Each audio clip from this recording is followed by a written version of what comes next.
मुझे लगता है इस बार 1932 आधारित स्थानीय नीति तय होगी। जल, जमीन, जंगल, खनिज संपदा की लगातार लूट हुई है। जो विस्थापन की नीति है, आपका उद्योग नीति है, खनन नीति है, उन पर हम लोग बात करेंगे। नमस्कार, मैं शशांक और आप देख रहे हैं न्यूज़ बाय स्कोप। हमारे साथ झारखंड के एक माटी का लाल है, नाम है जयराम महतो। आजकल इन्हें लोग प्यार से टाइगर जयराम महतो बुला रहे हैं। झारखंड में 1932 आंदोलन से चर्चा में आए थे और युवाओं का चहेता चेहरा है जयराम महतो। आइए हम इनसे जानते हैं। आज हजारीबाग आए हैं। सबसे पहले तो आपका आज हजारीबाग में बहुत बहुत स्वागत है। धन्यवाद, आभार, जोहार। 1932 खाद्यान्न की लड़ाई आपने बखूबी लड़ी और कहीं न कहीं इससे राज्य सरकार प्रभावित हुई और इस 1932 के जो जिसके लिए आप लड़ रहे थे उसे विधानसभा से पास कर केंद्र सरकार के पाले में डाल दिया है। कैसे देखते हैं इन सब चीज़ों को आप? निश्चय ही, चूँकि 1932 का खतियान विधानसभा यानी विधानसभा यानी राजनीति, लोकतंत्र यानी राजनीति, तो कहीं ना कहीं एक राजनीतिक दृष्टिकोण से ही हम देखते हैं। वर्तमान झारखंड सरकार कुछ महीनों की बात करें, चाहे ईडी का छापा हो या फिर उनके समर्थित यानी उनके गठबंधन में जो कांग्रेस की पार्टी है, उनके 3 विधायकों का कलकत्ता में लाखों रुपए के साथ पकड़ा जाना, एक खाई सी पनप रही थी, एक शून्य सा पैदा हो रहा था सरकार में। तो कुल मिलाकर वो बैकफुट पर जा रही थी। ऊपर से धनबाद बोकारो से लगातार लोगों का हुजूम, लगातार पुतला दहन, राज्य सरकार के तमाम विधायकों के प्रति नाराज़गी, गाँव में किसी का एंट्री नहीं, एंट्री होते ही नारा शुरू। तो उन सब चीज़ों के बीच गवर्नमेंट ने अपने आप को बैलेंस करने के लिए एक बहुत बड़ा मास्टर स्ट्रोक खेला है। बिल्कुल ये राजनीति की बात है तो राजनीतिक दृष्टिकोण से ही प्रेरित है और इसमें राजनीति है, इसे आप नकार नहीं सकते हैं। कैसे देखते हैं केंद्र के पाले में ये गेंद है और यहाँ पे भी विपक्ष में मेन विपक्षी पार्टी बीजेपी है, केंद्र में बीजेपी की सरकार है। क्या लगता है आपको आने वाले समय में 1932 का खतियान लागू होकर आएगा या फिर जो पहले हुआ था 1932 के साथ 1932 का खतियान लागू करने की कोशिश की गई थी और कोर्ट में जाकर यह निराधार साबित हुई थी और ठंडे बस्ते में चली गई? कैसे देखते हैं केंद्र के पाले में गेंद है, क्या लागू हो पाएगा ये? देखिए, चूँकि केंद्र में भारतीय जनता पार्टी की सरकार है और राज्य में झारखंड मुक्ति मोर्चा यानी कांग्रेस के गठबंधन में है, तो भारतीय जनता पार्टी और कांग्रेस दोनों एक दूसरे की प्रतिद्वंदी है। निश्चय ही अगर भारतीय जनता पार्टी मीठा खाती है तो कांग्रेस खट्टा खाना पसंद करेगी। तो ऐसी परिस्थिति में 1932 का खतियान जो राज्य सरकार ने पारित किया, जिसमें कांग्रेस का भी हाथ है, उसका भी सहयोग है और ऊपर से दिल्ली में बीजेपी की सरकार बैठी है, मुझे लगता है थोड़ा सा संघर्ष करना होगा, थोड़ा सा टाल मटोल होगी, लेकिन फाइनली मुझे लगता है इस बार 1932 आधारित स्थानीय नीति तय होगी। यहाँ भी जब विधानसभा में इसे पास किया गया, बीजेपी ने इसका समर्थन किया है, जो आपने देखा होगा। लेकिन कहीं न कहीं बाहर जब इनके नेता आते हैं, बयान देते हैं, तो ऐसा नहीं लगता कि वो समर्थन में है। पाले में डाल देना, केंद्र के पाले में डाल देना, इसे बीजेपी के पाले में ही डाल देना बोला जा सकता है। केंद्र के पाले में कहीं राजनीति की भेंट तो नहीं चढ़ जाएगी? देखिए, आप रखते हैं, इनकार नहीं कर सकते हैं, क्योंकि झारखंड ने 2 दशकों के झारखंड ने 22 साल के झारखंड ने इस तरह की बहुत सारी बड़ी बड़ी बातें देखी जिसमें लगातार इसने चोट खाया है।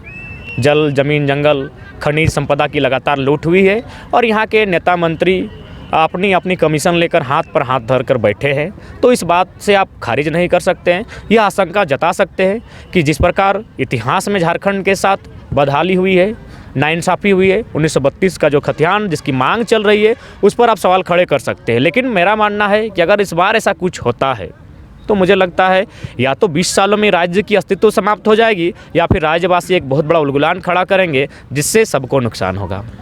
1932 का खतियान की लड़ाई सीधे जयराम महतो के चेहरा को देखा जाता था, टाइगर जयराम को देखा जाता था। अभी जो देखा जा रहा है 1932 का जो विधानसभा में पास किया गया है, उसके बाद शहर के चौक चौराहे, यहाँ तक कि हर एक पोल होर्डिंग में सीएम हेमंत सोरेन का चेहरा है।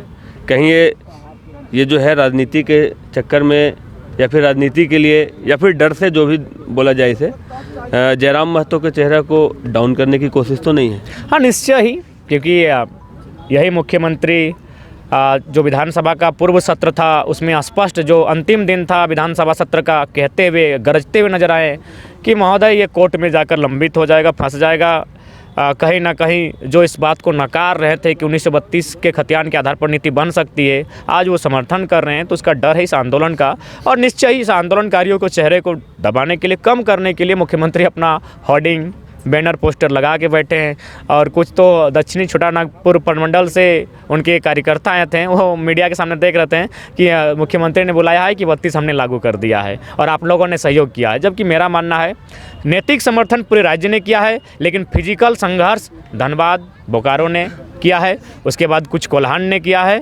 लेकिन इसलिए मैं चाहूँगा प्रमुख श्रेय कोयलांचल को ही जाता है, धनबाद बोकारो जिला को, क्योंकि आंदोलन वहीं खड़ा होता है, क्रांति वहीं आती है जहाँ के लोग दबाए जाते हैं, शोषित किए जाते हैं, यानी साफ शब्दों में जो अधिकार से वंचित होते हैं। तो मुझे लगता है हजारीबाग गिरिडीह की तुलना में धनबाद बोकारो चूँकि औद्योगिक क्षेत्र है, वहाँ कंपनियाँ हैं, वहाँ कोयले के खादान है, इसलिए लोकल्स को बिल्कुल अंग्रेज़ों से भी बुरा यहाँ सताया गया है। तो 22 सालों के बाद अगर आवाज़ उठी है तो रीज़न यही कि सताए हुए लोगों की आवाज़ थी, वरना 50 लड़कों के साथ जो आंदोलन खड़ा हुआ था आज वो 5 करोड़ तक नहीं पहुंचता। तो इसलिए मेरा मानना है धनबाद बोकारो का जो आंदोलन खड़ा हुआ था उसे छुपाने के लिए, दबाने के लिए, आंदोलनकारी साथियों को कंट्रोल करने के लिए मुख्यमंत्री अपने मुखौटा को प्रेजेंट कर रहे हैं। लेकिन सब जानते हैं कि काम किसने किया है और नाम किसका हो रहा है, नाम वालों का काम क्या है और काम वालों का नाम क्या है। बाकी जनता को हम लोग कभी श्रेय लेने के लिए आंदोलन में नहीं आए हैं, हम लोग संघर्ष किए हैं, आगे भी संघर्ष करेंगे।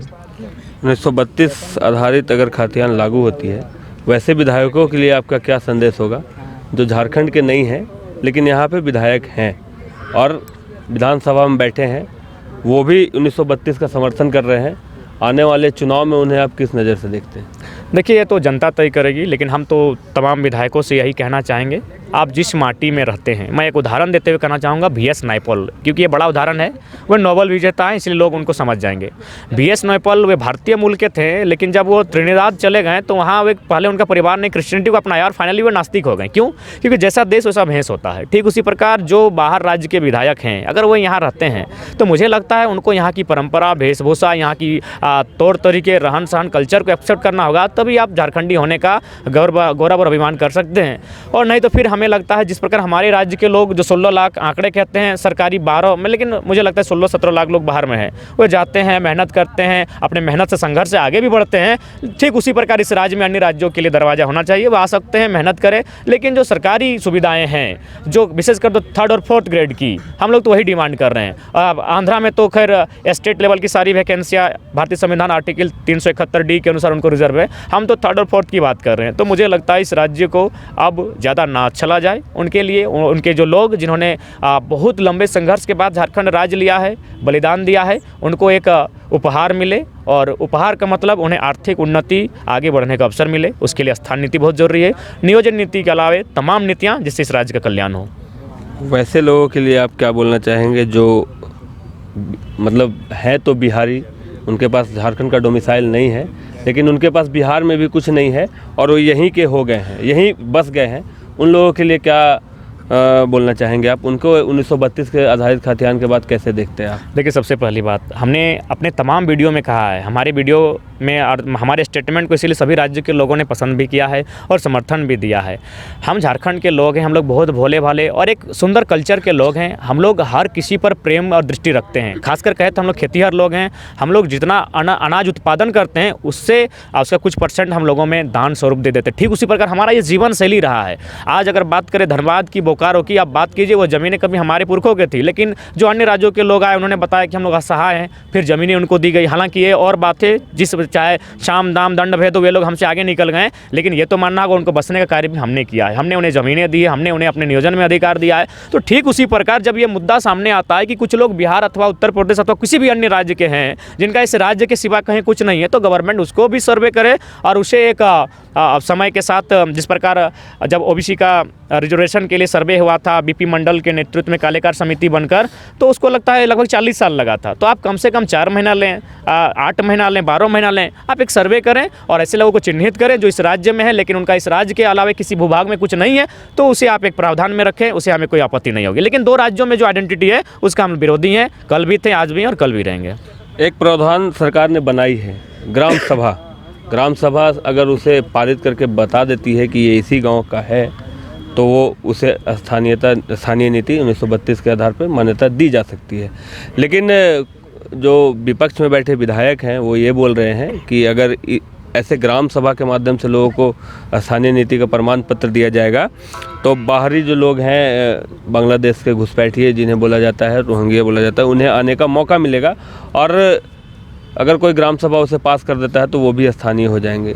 1932 का जो स्थानीय नीति है इसे आप सही मानते हैं कि या इसमें कुछ बदलाव चाहते हैं, जैसे अभी जिस बदलाव की बात की? देखिए, हम लोग अपने स्तर से एक नॉन ऑफिशियल एक प्रारूप तैयार कर रहे हैं जिसमें बहुत सारे पुराने आंदोलनकारी हैं जो पूर्व में विधायक रह चुके हैं, उनके नेतृत्व में हम एक नॉन ऑफिशियल हम लोग डॉक्यूमेंट आर्गूमेंट तैयार कर रहे हैं, एक स्थानीय नीति का प्रारूप। और उसके बाद जब उसको हम लोग तैयार कर लेंगे तो निश्चय हम लोग जनता के सामने प्रेजेंट करेंगे ताकि खामियां ना हो। तो हम लोग भी इस पर सोच रहे हैं, क्योंकि हमारा जो मानना है कि इस राज्य जो 1932 के बाद के लोग हम स्वीकार नहीं कर रहे हैं, तो फिर बांग्लादेश और अन्य देश और अन्य राज्य तो फिर अलग दूर की बात है। अब जयराम महतो आगे क्या करते हुए देखे जाएंगे? फिलहाल चूँकि हम लोग आंदोलन कर रहे हैं, आगे भी हम लोग आंदोलन करते हुए दिखेंगे। और हाल ही 2 दिन पूर्व सिंदरी हर्ल को में लेकर हम लोग की एक बैठकें थी जिसमें डीएसपी महोदय अपने दल बल के साथ उसको रोकने का कार्य किया था। कहा कि नहीं, आप यहाँ नामजद हैं तो पुलिस का केस आप किसी को ज़बरदस्ती डाल दें। तो इस प्रकार की मुझे लगता है अब इसके बाद हम लोग जो विस्थापन की नीति है, आपका उद्योग नीति है, खनन नीति है, उन पर हम लोग बात करेंगे। आपका बड़का गांव में आप सुने होंगे जो अडानी की कंपनी ज़मीन अधिग्रहण कर रही है, ग्राम सभा 4 बार हो चुकी है लेकिन उसके बावजूद लगातार फोर्स भरा जा रहा है, उनको डराया धमकाया जा रहा है। तो ऐसे बहुत सारे मुद्दे हैं जो महत्वपूर्ण मुद्दे हैं। और मुझे लगता है झारखंड वासियों को हम संदेश भी यही देना चाहेंगे कि आप तालाब का निर्माण तभी करें जब उस तालाब में आप कूदने लायक, तैरने लायक हो जाएं। ठीक उसी प्रकार आप अपने ज़मीन उद्योग को तभी दीजिए जब आप उस उद्योग में कार्य करने के योग्य हो जाइएगा, वरना ज़मीनें हमारी जाएगी और दबदबा अन्य राज्यों के लोगों का होगा। तो इसीलिए मेरा मानना है ज़मीनें, उद्योग हमारी ज़मीनों पर हैं तो उस पर हमारा अधिकार कैसे हो, क्योंकि 1932 अगर बन के जाता है तो 1932 मुख्य रूप से नियोजन में प्रभावी होगा। और अगर नियोजन का अवसर ही सरकार के पास नहीं होगा तो ऐसी परिस्थिति में झारखंड जो कि खनन को प्रभावित करता है, झारखंड जो कि उद्योग को प्रभावित करता है, ऐसी परिस्थिति में 1932 का वहाँ भी अनुपालन हो और साथ ही साथ जो राज्य के हित में हो सके तो उद्योग नीति और खनन नीति बने। क्योंकि मेरा मानना है जहाँ तक सिंदरी का ही प्रश्न है, 2 रुपया डिसमिल ज़मीनें ली गई हैं, जो बड़े बड़े डैम बने हैं 1.5 रुपया 2.5 रुपया डिसमिल ज़मीनों को लेने का काम किया और आज भी ये बदसूरत जारी है। एक मैंने अंदर ही अंदर एक सूचना मिली है जिसमें आपका शायद बनारस से लेकर कलकत्ता तक एक बहुत बड़ा 4 लेन बनने वाला है या 8 लेन जो भी है, मैंने एक सड़क चौड़ीकरण होगी, उसमें एक ध्यान देने वाली बात होगी। और खासकर जो ये केंद्र का मामला है, इसलिए जो भारतीय जनता पार्टी के जो मैंने अंध समर्थक हैं उनको भी हम एक संदेश भी देना चाहेंगे। जैसे वो हाईवे बनेगा उसका दाएं 1 किलोमीटर और बाएं 1 किलोमीटर जमीन अधिग्रहण किया जाएगा। थोड़ा सा लॉजिकली देखें, 1 किलोमीटर आप समझ रहे हैं, जो लोग पहले फ्रंट पर मिलेंगे उनको तो मान के चलिए 25 से 30 डिसमिल मिल जाएगा, लेकिन जैसे जैसे वो अंदर जाएंगे मुझे लगता है जो अंतिम व्यक्ति जो 1 किलोमीटर के नज़दीक पाया जाएगा उसको 500 रुपया भी नसीब नहीं होगा अपनी ज़मीन के बदले में। और क्या होगा उस ज़मीन में? कॉरिडोर बनेगा, वेयर हाउस बनेगा शायद। किसका? अडानी का। क्यों भाई? देश अडानी का है सिर्फ।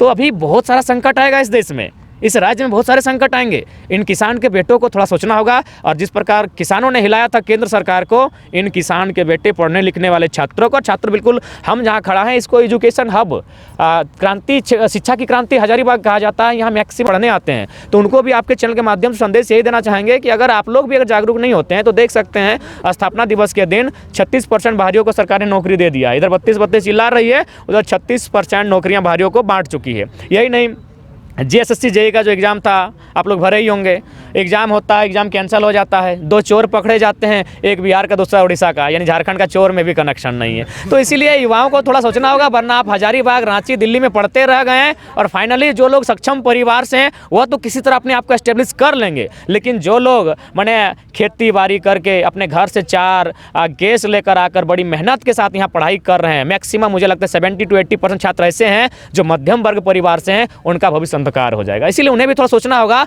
और इस आंदोलन का नैतिक समर्थन करना होगा। हम नहीं चाहते कि उनका भविष्य खराब हो, इस आंदोलन में पुलिस की लाठी के सामने आकर खड़े हो जाए, उसके लिए हम लोग खड़े हैं। आप इसे नैतिक समर्थन करें ताकि हमें इस आंदोलन को बल मिले, क्योंकि लड़ाई भविष्य की है और भविष्य यानी छात्र। तो ये थे जयराम महतो जो अपनी बात को बहुत मुखर होकर रखते हैं और इन्होंने 1932 की खामियां भी बताई, उसमें सुधार के लिए जो ये कर रहे हैं वो भी बताया और आने वाले अपने आंदोलन के बारे में भी बताया। अब देखना ये है कि आगे जयराम महतो क्या करते हैं और क्या करते हुए आगे देखे जाते हैं। मैं शशांक, न्यूज़ बाय स्कोप के लिए।